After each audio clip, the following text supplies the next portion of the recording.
If you're just beginning to play guitar and you feel like you're not progressing as fast as you should be, you're probably making one or more of these mistakes. In this video, I'm going to talk about the 5 most common mistakes that beginner guitar players make and show you easy techniques and exercises you can use to correct them starting today. And make sure to stick around for the last one, because if you don't get this one right, it's going to derail everything else. So if that sounds good to you, grab your guitar and let's go.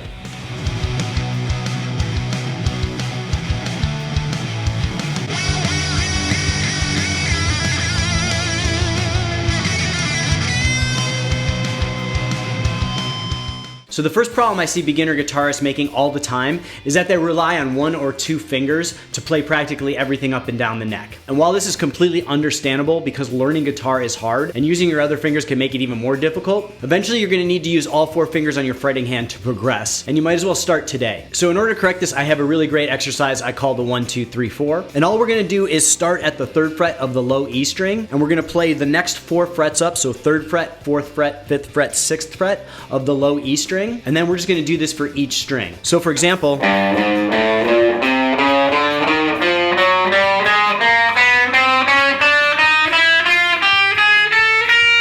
it's very important that you do this at your own pace. If you need to start slower than that, start slower than that. And go as slow as you need to so that the frets aren't buzzing and you're not muting the notes. And then once we get up to the high E string, we're just going to do the reverse. We're going to do the 4, 3, 2, 1 back down to the low E string.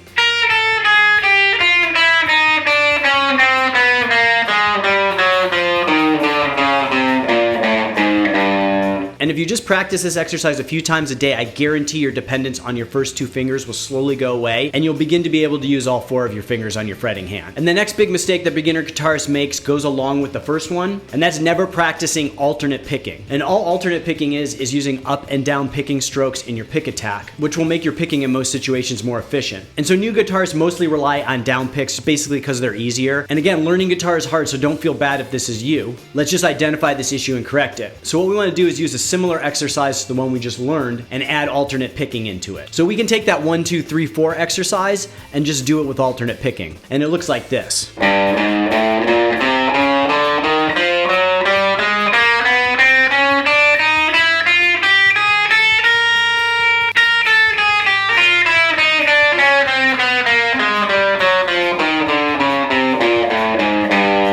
And again, take this one slowly, only speed up when you can play those notes properly and fluidly at a constant pace. And another mistake I see beginner guitarists making all the time is not learning how to play open chords properly. And while you can get away without playing open chords, they are the basis for a ton of rock songs. And taking the time to learn the basic fingers is going to open up a whole world to you. So one of the common things I see with not learning how to play open chords is that it takes a while for beginner guitarists to get the fingerings right. So for example, if we're trying to make an open E chord, a lot of new guitarists will place 1 finger at a time and then strum once they get the entire chord. We want to get to the point where we can basically just place all of our fingers down in the proper form for the chord. And this takes time and muscle memory. But this technique may be a little frustrating in the beginning, and you may feel like you're going backwards, but if you continue practicing like this, you'll be miles ahead of where you would have been. So the best way to practice open chords is to picture them in your head and picture where your fingers are going to go. So again, if we take that E for example, I'm picturing the form of the E, and I've already kind of know in my head where my fingers need to go. And then I'm just going to place all of my fingers at the same time. And if you're new to guitar, you're probably going to miss. It's probably not going to feel comfortable, and you might not land in the right spot. But what we really want to do is get to the point where we can kind of get all of our fingers at the same time. Now, you're probably not going to get all of them to land on the fretboard at the same time in the right spot. But if we can retrain our brain from going 1 note at a time, we're going to learn these chord shapes a lot faster. So we want to practice just placing the whole chord at once and strumming. And then once we have that down for the first chord, we move on to the next chord. So the main open major chords that you want to learn are A, C, D, E, and G. And I like to go in alphabetical order just because that's how my brain works, but you can go in any order you want. And so once we've kind of mastered dropping our hands into each shape, then we want to work on switching between them. So we're going to go A, C, D, E, and G. And we want to get to the point where we can change the chords within the rhythm that we're playing, and placing your fingers all at once in the chord form is going to make a huge difference.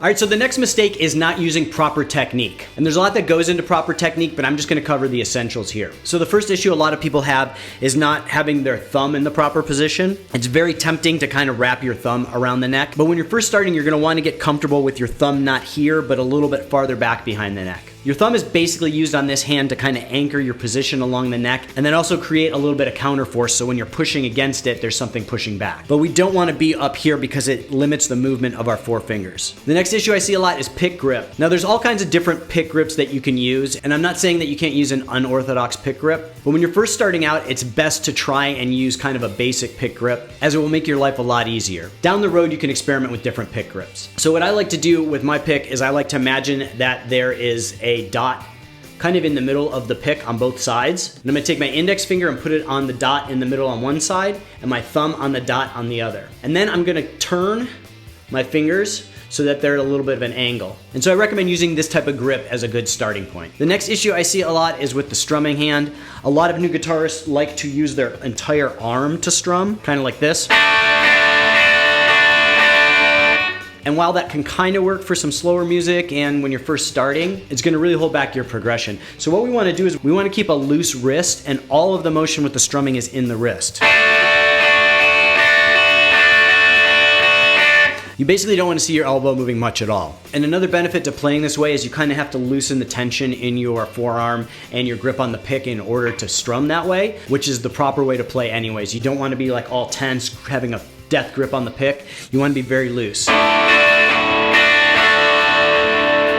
then the last technique issue I see all the time is a floating strumming hand. And this can be okay for certain styles of music, but if you're playing anything a little bit more riff-based, technical, or fast, you're gonna wanna anchor your strumming hand. And so what I like to do is I like to anchor it about on the bridge with basically this part of my strumming hand, and then I strum around that anchor point. And this allows you to kind of know where your strumming hand is in relation to the strings. So take some time to find that anchor point where you can play freely without muting the strings, but also know where the muting kind of kicks in, because you're gonna wanna use that for palm muting.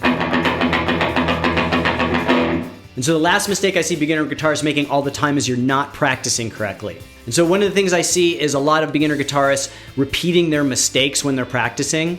So maybe they'll be playing a scale and they'll play the first three notes properly, and then the fourth note is maybe mispicked or misfretted, but they keep kind of powering through it and continuing through the entire scale. And this is a huge problem because you're going to train your brain to thinking that playing that fourth note improperly is the way you want to do it. So my advice to you is to break it down into chunks. Whether you're learning a new scale or a new song, break it down into smaller pieces. Learn maybe those first four notes separately and correctly, and then move on to the rest of the notes once you've got it properly. Or if you're playing a riff or a guitar part, listen to yourself play it and figure out where that mistake is occurring, and focus on just the part a little bit before and a little after the mistake, and get that mistake corrected. Then integrate it back into the entire riff. This way will train your brain to play it properly. Trying to power through is gonna train your brain to play it incorrectly, and worse, it's gonna kind of embed it in there. And another thing I see people doing all the time goes along with this first mistake is playing too fast. A lot of times when you're mispicking or misfretting notes, it's because you're trying to go too fast with the material. So always learn the new parts slowly, and then once you can play it a few times in a row properly, slowly, then you can start gradually increasing the pace up to the tempo that you want it to be.